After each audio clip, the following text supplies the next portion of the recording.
Hello and welcome. Welcome back to Gaming the System, the podcast where three intersectional feminists examine gaming through a feminist lens. Today we are Alex, Jem and Matt, and we are here to talk about Hogwarts Legacy. So if this is not something you feel comfortable engaging with, we totally understand. If you don't want to watch or listen, that's fine. But we are going to be talking about that game today. Before we start, if you want to support us, you can also subscribe to our lovely Patreon. And there's a link in this corner somewhere, a QR code where you can subscribe. And we release a special Patreon-only episode once a month. So check it out. Okay, so without further ado, we're going to discuss Hogwarts Legacy, a game that has been in the headlines, it's fair to say, after its release earlier this month. Obviously, we can't talk about the game without talking about the infamous J.K. Rowling and her horrible bigoted views that she's been using her platform to promote over social media, and how our views obviously do not align with hers because they are bigoted and hateful and transphobic. So I guess first thing to start with would be our thoughts in general on, I guess, how we feel about the game and how we feel about people playing the game. And I will come out here and say I have bought the game and I'm playing it, and I have mixed feelings about that. And that's certainly something that I've been thinking about in preparation for this episode. But I want to obviously open up the floor and let you guys share your thoughts as well before I get into it. I can explain obviously why I've decided to play it, and that's completely my own decision, and I respect other people's decisions not to play it as well. Like, I completely understand why that would be the case. So if you guys wanted to share your thoughts, please feel free. Shall I go? Yeah, go for it, Jem. Yeah, I think mixed feelings is probably the best way to describe this. I have sat down and thought about this long and hard over the last couple of days, and it's not. This isn't the first time that this issue has come up. So I think what I came down to was a fundamental thing, that this is a fundamental question around sort of morality and how we handle people who do things that we don't like and do things that are against society or against our view of how society should be. And I think, this is it's a big question, and there isn't an easy answer to it, I think. So I haven't bought the game, and it's not entirely down to any kind of moralistic stance or ethical position. It's mainly because I'm still playing The Last of Us 2, and I think that for me, I can leave it a good time and then see how it pans out, and then I suppose I'm fence sitting. I feel a bit bad about that. I'm fence sitting. I have a huge amount to say on this. I'm just conscious that I don't want to just spend half an hour lecturing you all, but I have thought about this a lot, and I've got a lot of views on what are we trying to achieve by boycotting the game. What does that do for our trans sisters and brothers, and what does that do for people, the fight that's going on behind the scenes, and what's the best way to support everybody whilst, also living our lives, and where do we draw the line? How do we do all of that? I think it's a massive question. So I have no issues with the fact that you're playing it. I know you are a massive Harry Potter fan, and I am a big Harry Potter fan. I read all the books, loved them, loved the films, hate what J.K. Rowling has been saying. And yeah, I think it's really sad actually that she's kind of It is, yeah. such a ridiculous argument, and such a so that she's taken such a crappy position. So yes. Matt, do you have anything to add? Yeah, I think it's very. It feels like it's a sort of it being painted as a bit of a litmus test for whether you're a trans ally or not. So that if someone plays this game to some trans people, that means that that's really bad and that you're not a true supporter. But I disagree with litmus tests, the idea of it like that. Yeah. But the point is, if you're a true ally to trans people and you care about them and want to support them, even if a trans person was to say to you, Alex, oh, I can't believe you're playing this, I hate you, that won't stop you being a trans ally. No. It won't stop you coming on this platform. You wouldn't come here and say, you know what, we've been supportive and vocal and been allies on this podcast for 2.5 years, and a trans person said that they don't like me now. We're going to change the position of this podcast and be virulently anti-trans. Well, that's just not going to happen. Anybody, is it? No. Yeah, exactly. And I don't think I've mentioned capitalism for quite a while, but last year I did an incredible union organising course, which is like a global course where there are thousands of organisers all over the world coming to do this online course about how you effectively organise in either the workplace or in society. And that if we think about what the goals are of trans people and their allies, it's to make their existence in society as effortless and celebrated as not a big deal as possible. That's the goal. And the reason we're not dealing with reasonable people when it comes to transphobic people, because the reason that trans people are being attacked is because they're a small marginalised community with very little power, and they can be scapegoated by corrupt politicians, and politicians are corrupted because of capitalism. And as long as we have corrupt politicians, they're going to need scapegoats for the meat grinder. And I think it's this Hogwarts Legacy is an excellent place to be. It means everyone's talking about trans rights now. Yes. Yeah. So it's bringing notoriety to the issue. Whatever happens with this game is not going to. It's not going to be this isn't going to be the fulcrum of trans rights are either going to eventually be realised or it's going to be the doom of them. But the point of it is that we're all talking about it. And have either of you heard about the trans girl who was murdered a few days ago? Yeah. So Brianna, Brianna Gray. She was murdered, a young trans woman, and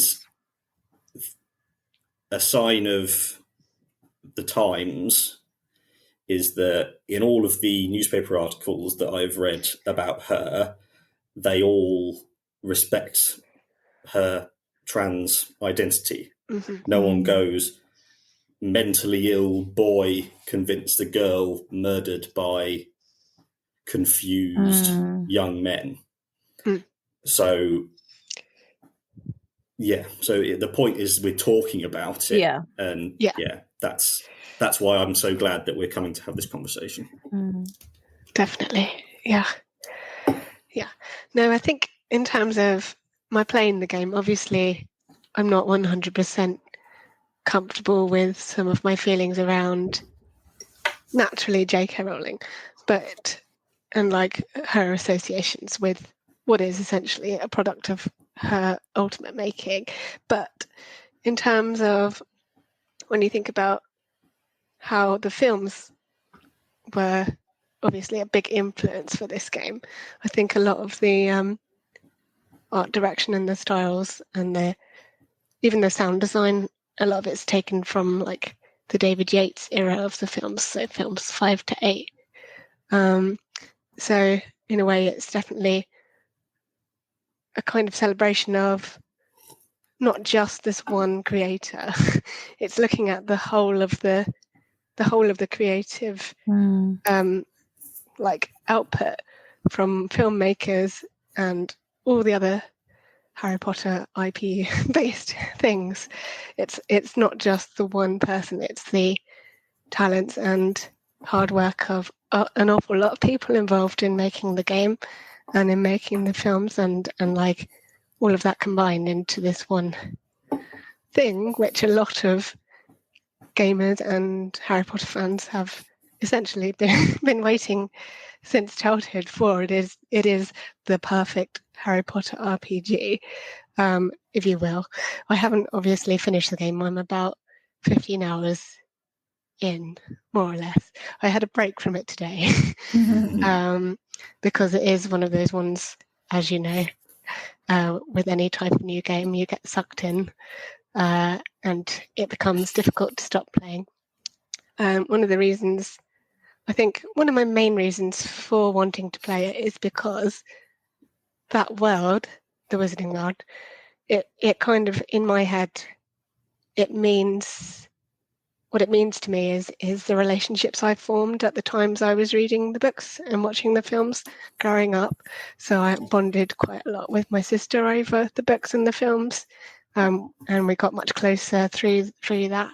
Not just because of it, but it was one thing that we used to be able to build our relationship with each other, and also a lot of my friendship groups. Obviously, being born in the time that we were, being the age that Harry goes to Hogwarts at the time the first film came out, pretty much all of my friend groups would have been keenly aware of Harry Potter, if not slightly obsessed with it growing up. And I think I'm looking at it in terms of those positive memories and those relationships that I've built and reflecting on that now, I guess, which in the short answer, I guess you could say, if you were nitpicking, would be nostalgia. But I don't want that to be like an excuse for buying it just to ignore what is obviously a very important and divisive issue for many, and I don't want to downplay that part of it. It's really difficult to talk about, and I know, like, obviously there's been so much conversation over it, and I think a lot of people are having these same sorts of feelings about it, where it just doesn't quite sit comfortably, even though it reminds them of all these wonderful positive things from their own time with the books and the films, because what you take from it is what it means to you and the relationships you build through it. There's also this tainted element now with J.K. Rowling and the views that she's expressing. So I don't know if that kind of explains my reasoning behind playing it. Like I said, I've got a lot of feelings about it, and I'm not sure I entirely can articulate them particularly well. But I'm happy to talk about my experience of the game so far a little later on. One thing that did catch my attention earlier in the week was a Gamer Rant article about, let me see, former Dragon Age voice actor who's done some voice acting for Hogwarts Legacy, it appears, Greg Ellis. And I wanted to particularly get your opinion on this, Gemma, as a Dragon Age fan. I don't know whether you knew much about Greg Ellis before this article. No, I didn't. Which goes to show, I think, a lot that sometimes these things can move in very small circles, and within those circles, everyone knows what's going on. But beyond that, nobody has a clue. And I think in that article, one of the other voice actors said that they didn't know anything about J.K. Rowling's opinions on and transphobia, which she denies. But I think, I don't know. I think it's the same issue. I mean, I think for me, so I think Matt hit the nail on the head when he was saying, we're talking about it. And so I think that we have to look at what are we trying to achieve by boycotting a game, for example, or sacking somebody for inappropriate behaviour or offensive behaviour. What are we trying to achieve? Because then we can get a better idea on how best to go about it. So I think there are two things that we're going to achieve. Firstly, we are not going to make a dent in J.K. Rowling's fortune, or her ivory position. tower. Yeah, exactly. We're not going to do that. She's not going to care whether we buy the game or not from a financial perspective. So that's not the issue. If everyone didn't buy the game, I know that's not going to happen, but if everyone didn't buy the game, then the games company and all the people that work for it and all of those people, they would be affected by it. But J.K. Rowling wouldn't. So who are we punishing in that scenario? However, if we didn't buy the game and they didn't make any money, then they would be likely to make changes on who they worked with and what they did in the future. So, for example, to take a positive example, we've seen an increase in female protagonists, both in games and in movies, and people of colour as well. So, there's been, and what we've seen is that when those people are in those positions, that everything still sells really well, or actually even better, it does really well. So we're seeing a capitalist motivation to be more diverse in movies and games. So there is definitely, and everyone didn't buy Hogwarts Legacy, then future decisions would take on board the behaviours of the originators.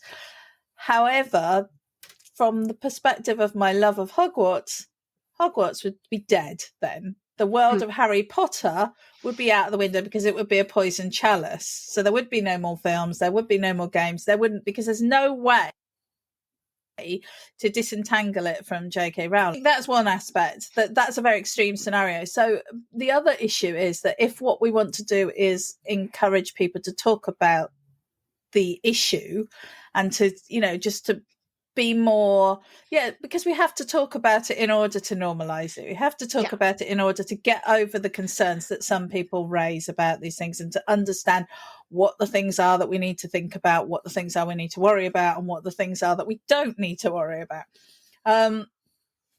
And so I think from that perspective, then you just need a few kind of key people to boycott the game, to talk about boycotting the game, and a bunch of other people to kind of come along and do it a little bit. And then everyone starts talking about it. So from now on, every article, every review, every evaluation of this game will at least have a reference to this issue, which means that it's racist. And I think there is a trans character in the game. There I understand. Yes. So I think that's an example of how that's the issue has been acknowledged, and attempts have been made to try and reconcile that.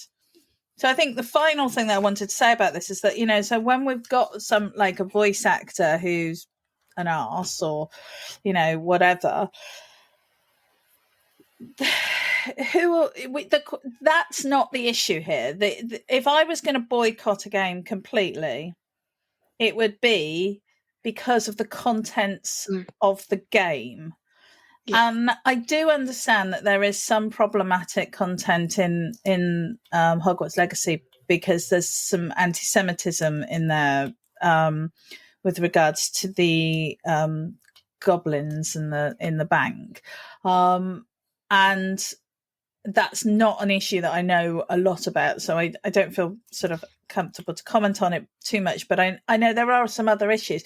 But as far as I'm concerned, it's like, if you want to boycott a game because you're worried about the safety of women and girls, or something like that, then go and boycott, I don't know. Well, I mean, there are lots of issues here, and I think people have to think about what they're trying to achieve with it. I suppose I think about it like I feel about vegans. No offense to any vegans, but I really respect vegans. I think they are awesome people doing an awesome thing for the world, actually. And I genuinely feel like they have every right to sit on their high horses and, feel very smug. But they're doing it so that I don't have to. There are other people. We all have to make other changes, because what they're doing is they're shifting the dial that bit further, and the rest of us now settle in the middle, which is a little bit closer to where we really need to be. And I think that's the thing. I think that, and I feel like that about people boycotting this game, that they're right to boycott it, that they do have the moral high ground. Yeah. Yeah. Yeah. Matt, do you? I completely disagree about vegans. I thought you might. Yeah. Though another thing from this fabulous organising course is that the way the bosses, the powerful, win is that they change the conversation to make everything about individual responsibility. So that it's not the system at large, it's the voice actor, it's J.K. Rowling. Whereas the problems stem from the system that we are trying to game here, that says that these individuals are the problem. It's not capitalism, it's not patriarchy, it's these individuals, it's this small selection of trans people doing it. And I agree, like I say this a lot, that the way that this is, that the developers and the studio have been dealing with it, which is they don't full-throated go, we support J.K. Rowling, this is her brilliance, and do all propaganda for her. They just want, push her away, just distance herself, just because they want the money. They want the money. The studio want the money. And the fact that they think they're going to make more money by distancing themselves from J.K. Rowling shows that things are going in a better direction rather than going backwards in this case. Yeah. And thinking about, whenever I see this a lot, like when I look at American politics, when you have the left wing come up, they get superstars, proper superstars coming out to support them. But then the right wing, they just find these B-list celebrity lunatics to come out. But when you look at who's on J.K. Rowling's side and who's on our side, you get the voice actor of Cullen in Dragon Age, who no one's heard of until this. You get J.K. Rowling, big deal. Yeah, you get Graham Linehan, Father Ted, IT Crowd, hasn't done anything for a while. But then when you look at our side, you get Pedro Pascal. You get all of his friends. And then you look at all, like, the bigger streamers, like Alana Pierce. Yeah. They're massively vocal advocates. And just we have the better people. The other side just has more wealth and resources to pour on it. And also, I watched the new Black Panther film the other day, and that is the future because it's mostly women and black women, and they are all very dark-skinned black women, which is the the level of representation there is insane. And also, I watched the Super Bowl the other day, which is just absolutely, it was epic. And it was the first time that two black quarterbacks have played each other in the Super Bowl. Oh wow! So, and I'll come on to another bit later. Yeah. But yeah, the money is in diversity. This Super Bowl, I think, is the most watched one ever, and so that's good. And so yeah, hopefully this is the kicking and screaming of a dying hatred. But I think that is true. I think it definitely does feel like it's, that these people who the transphobic people are, as a dying breed, that they are on their way out. So I think it's just how much damage are they going to do in the meantime on that, Yeah. And it's devastating because J.K. Rowling is as privileged as it's possible to be. She has earned her way there with the money she has, but she is as untouchable by the risks and dangers that the average woman on the street faces. And the system gets us to oppress ourselves by getting us to fight each other.